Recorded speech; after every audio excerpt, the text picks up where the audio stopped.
So this clip was made on a party in São Paulo. So the people were crying, the people are laughing, but yeah, they're all true images. It's not made for a video clip.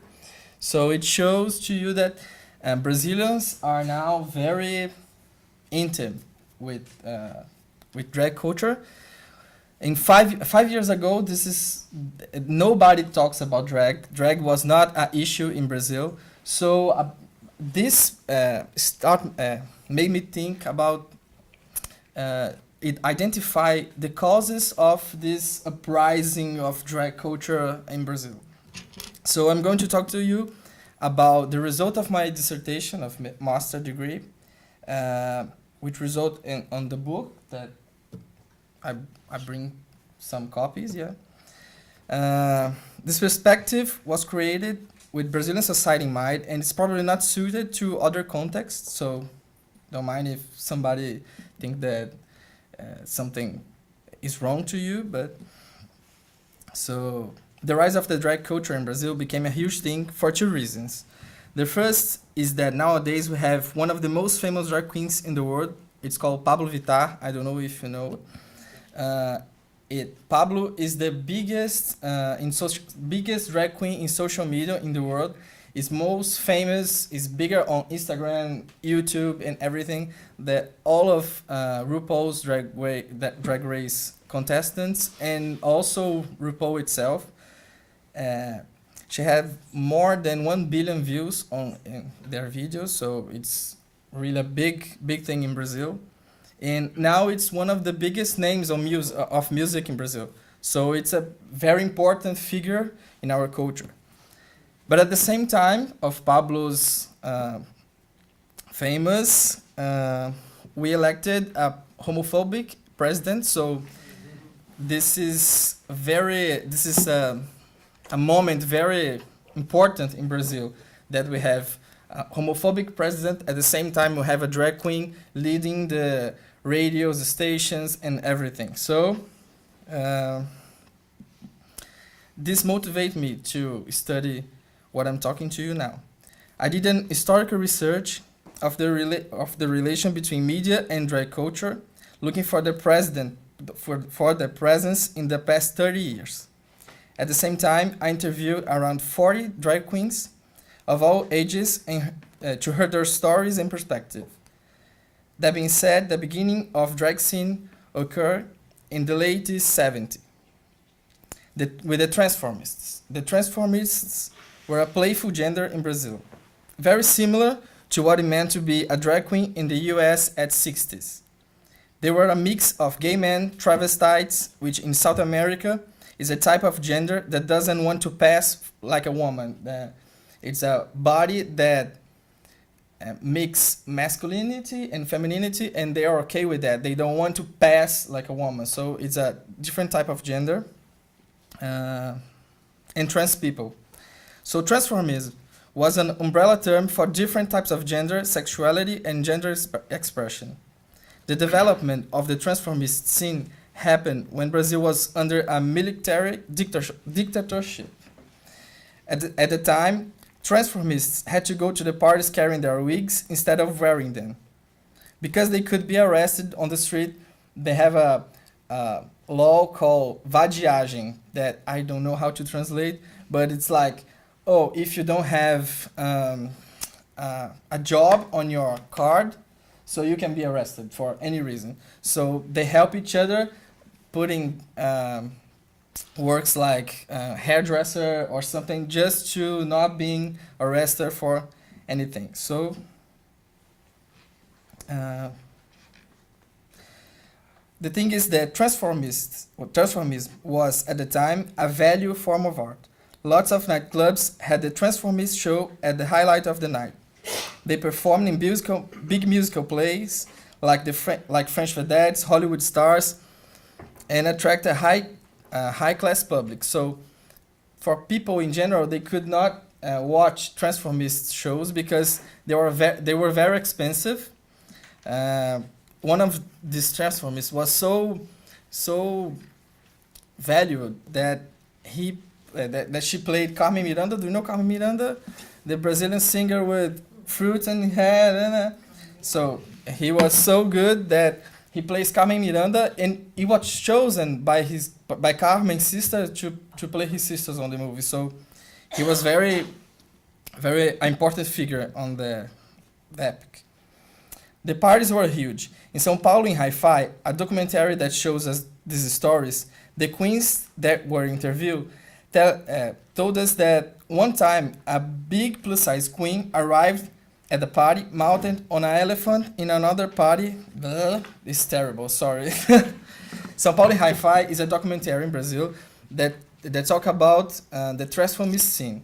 And the Luffy Stefan, the documentarist, he interviewed a lot of drag queens, and they told us stories about this scene.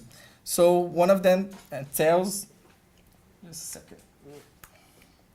So this is the book. This is our president, but in a RuPaul's Drag Race way. And this is Pablo Vittar. If somebody, of course you don't know, maybe, but. So this is the transformist scene. It was like big productions. It was very luxury.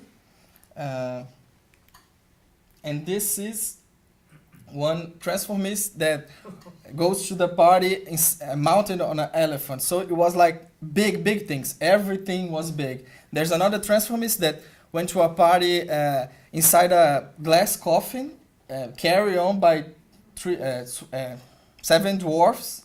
So it was crazy. It was luxury. It was excess, campy, everything. So the transformist scene was a big part of cultural nightlife of the big cities. But how did it happen? In my research, I discovered that at the time the transformists had a constant presence in the media. They had including a television show called The Transformist Show on Family Time, in one of the biggest broadcasters in Brazil. So people at Sunday afternoon, they were watching transformist shows on TV. And this is very curious because it happened on the dictatorship moment, and now it's like impossible to think about it nowadays.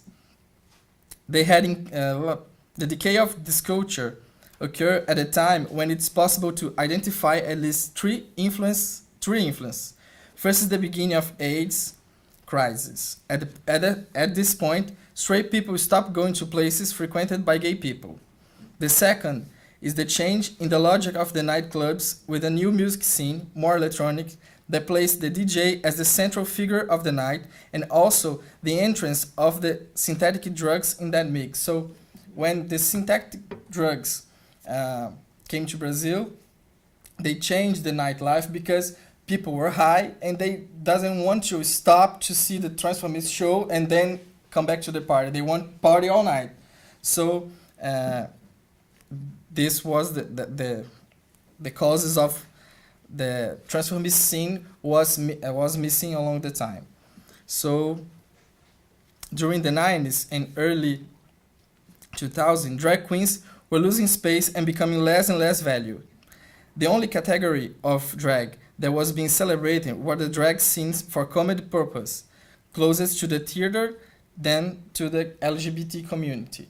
So I'm saying that everything is drag, let's say it like that, but I'm more interested in drag of the LGBT community because in theater, on television in general, a lot of men put some dress and speak some comedy or some funny things, but this is not what I'm concerned. I'm concerned about LGBT community and the drag queens that were there at the time. So drag arrived in Brazil with Priscilla, the Queen of the Desert. Do you know? Priscilla brought to Brazil a lot of influences, new influences, a new type of drag that Brazilians didn't know yet. A lot of new reference and a modern way to compose their bodies, because the transformists they want to pass like women. They were not like they could not be alien. They could not be angels. They could not be anything. They just want to be a woman. And the drag scene, this new drag scene they could be everything. So they change a lot the way you could compose your body. So what is the new scene that I'm talking about? We don't have only Pablo Vittar as bigger singer, as a big singer, but other drag queens became famous, like Aretusa Love here, that's a pop singer. This is Gloria Groove, a rapper singer. This is Leah Clark, a funk singer, and this is Pablo Vittar again. We have a lot of web series like Drag Academy. That's tons of web series about drag. We have also a TV show called Drag Me as a Queen, and Super Drags. You know the Super Drags? Yeah, it's the first animation of drag queens in the world. It's Brazilian, but it wasn't renewed because society and everything. So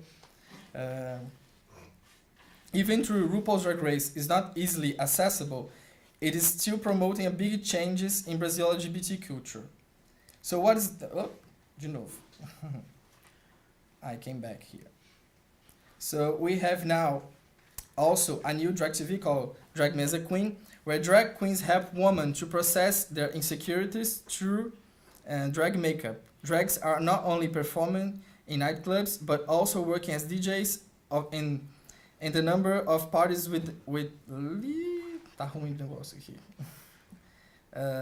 Drags are not only performing in nightclubs, but also working as DJs and sorry. But of course, all of this is accompanied by several reactions for society. So this is it's a journal that is telling Brazilian Society of Pediatrics condemns super drags. Brazilian animation, but Brazilian animation is aimed to adult public. So it doesn't make sense. You know, we are getting to a level of stupidity in Brazilian society that it's crazy. So that's my investigation. So I'm lost. Just a second. So we say that Brazil is not becoming more conservative, but more stupid.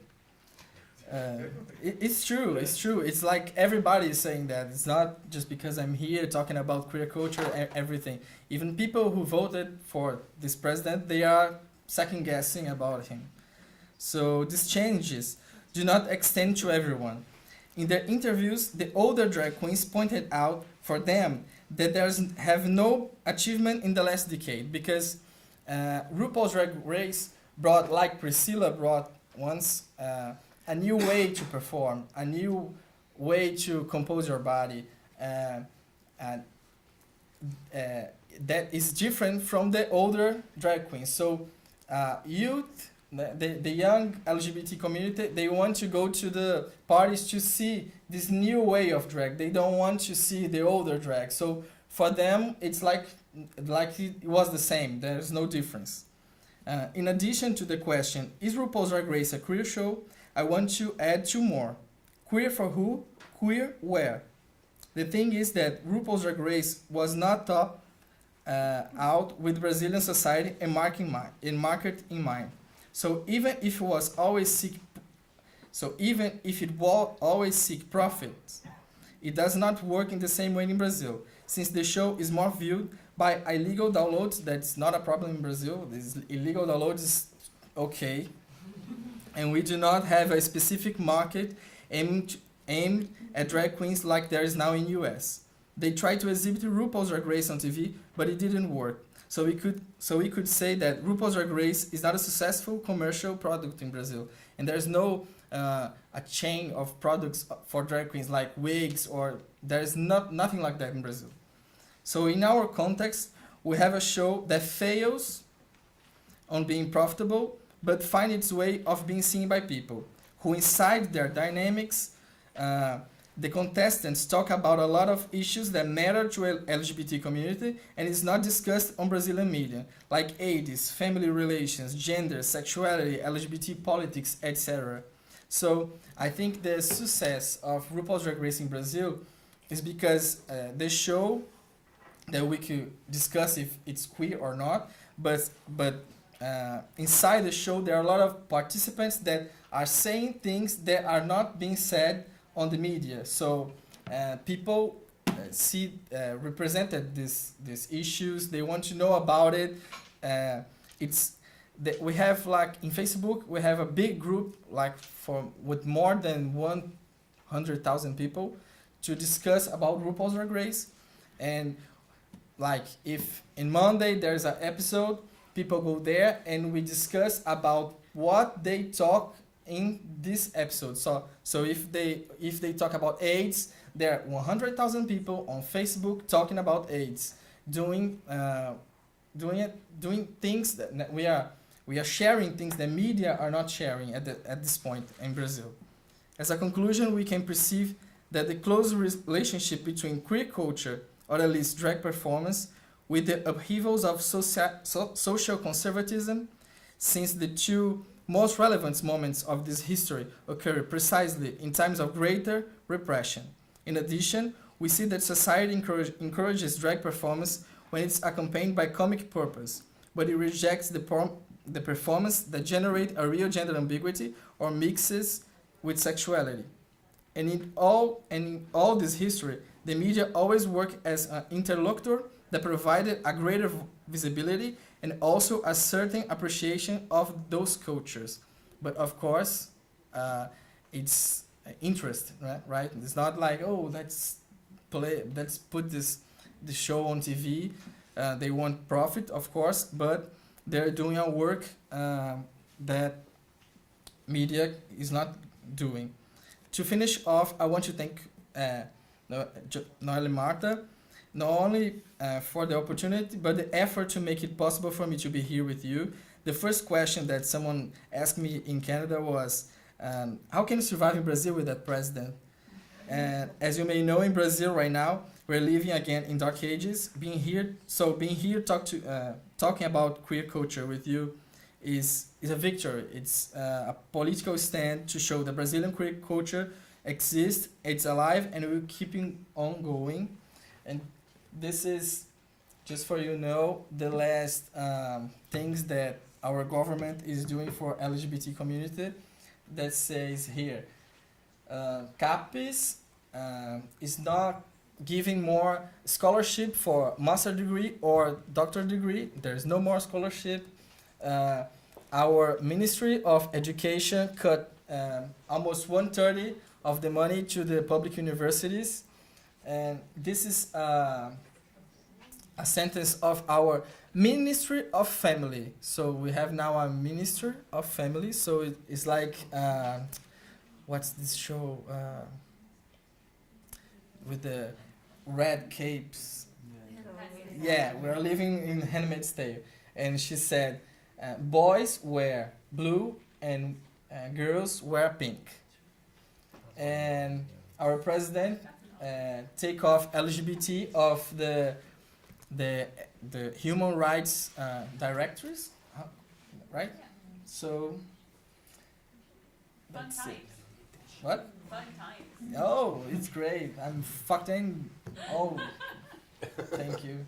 And sorry, I told my English was not good, and I was nervous, so thank you.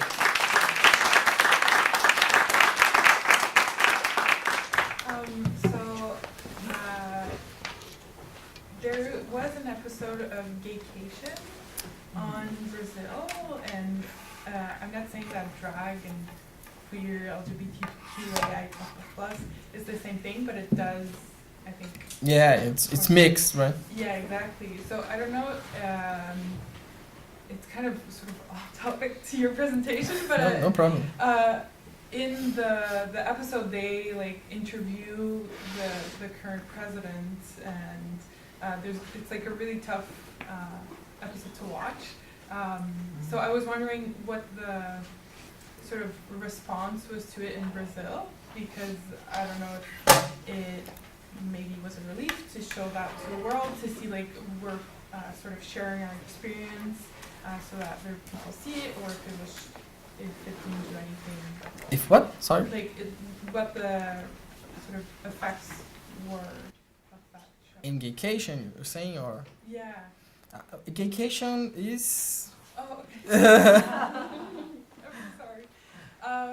So Ellen Page and... Oh, Ellen Page, yeah, I know this. Yeah, so But at that time, Bolsonaro, that is now our president, he was just deputy. yeah. Our president started as a joke. Do you know, like these TV shows that interview politics? I don't know if you have it here, but in Brazil it's very common. And because he said a lot of outrageous things, they was always speaking with him. Oh, so what do you think about woman working? So, and this joke became our president. And still now we are like trying to understand how did it happen, you know, because it is crazy, you know.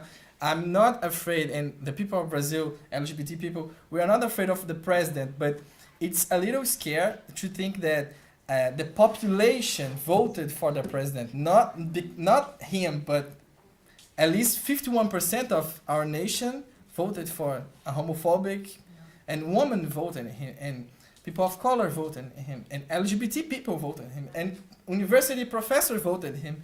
So we are trying to understand why it happened for not happen again, right?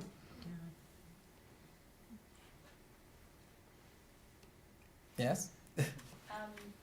Thank you so much for your presentation. Oh. I think it was very enlightening. Oh, thank you. I feel like it's very important to talk about those local scenes as well during these types of conferences, because we often resort back to RuPaul's Drag Race to talk about drag culture, but there are all of these things happening there, and thank you for that. Second thank you of the day.